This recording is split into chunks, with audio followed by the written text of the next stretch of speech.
حضرت شیخ الحدیث رحمۃ اللہ علیہ نے فضائل صدقات میں ایک بات لکھی ہے بڑی عجیب و غریب،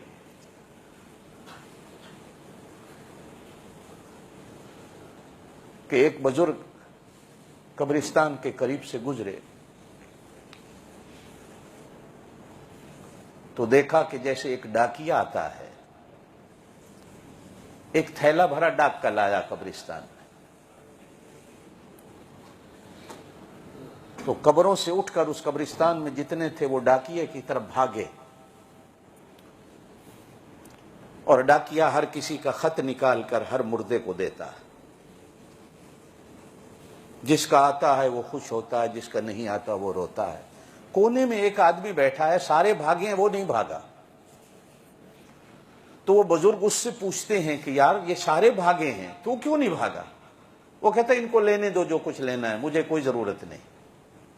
کہا تجھے کیوں ضرورت نہیں؟ کہا کہ میرا بیٹا قرآن کا حافظ ہے، وہ روز قرآن پڑھتا ہے، اللہ پاک مجھ کو ثواب دے دیتا۔ یہ جتنے بھاگے ہیں یہ ثواب لینے کے لیے بھاگے ہیں، کسی کی دعا آئی ہے، کسی کی خیرات آئی ہے، کسی کا صدقہ آیا ہے، کسی کے نفل آئے ہیں، کسی کی نماز آئی ہے، جا کے سارے لے رہے ہیں، خوش ہیں۔ جن کی نہیں آ رہی وہ سائڈ پہ بیٹھے رو رہے ہیں کہ ہمیں دینے والا کوئی نہیں۔ اب وہ بزرگ دن کو اس کے بیٹے کی تلاش کو نکلے تو گئے تو اس کا بیٹا ایک دکان پہ بیٹھا ہے، چائے بیچ رہا ہے۔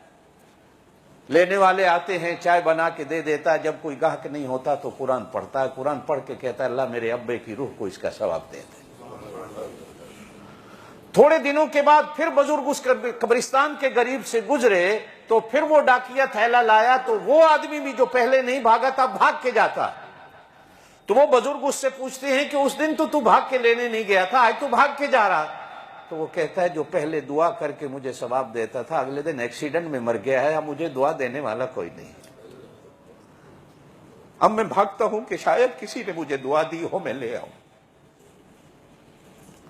چوتھے سپارے میں اللہ قرآن میں فرماتے ہیں فرحین بما آتاہم اللہ من فضلہ، جن کا پیچھے سے کوئی خط آیا ہوتا ہے وہ پڑھ کے خوش ہوتے ہیں، ایک دوسرے کو دکھاتے ہیں دیکھو ہمارے گھر سے ہمارے لیے دعا آئی ہے، دیکھو ہمارے لیے کچھ آیا ہے، میں کتنا قسمت والا ہوں کہ مجھے کوئی یاد کرنے والا ہے، مجھے کوئی دعا دینے والا ہے۔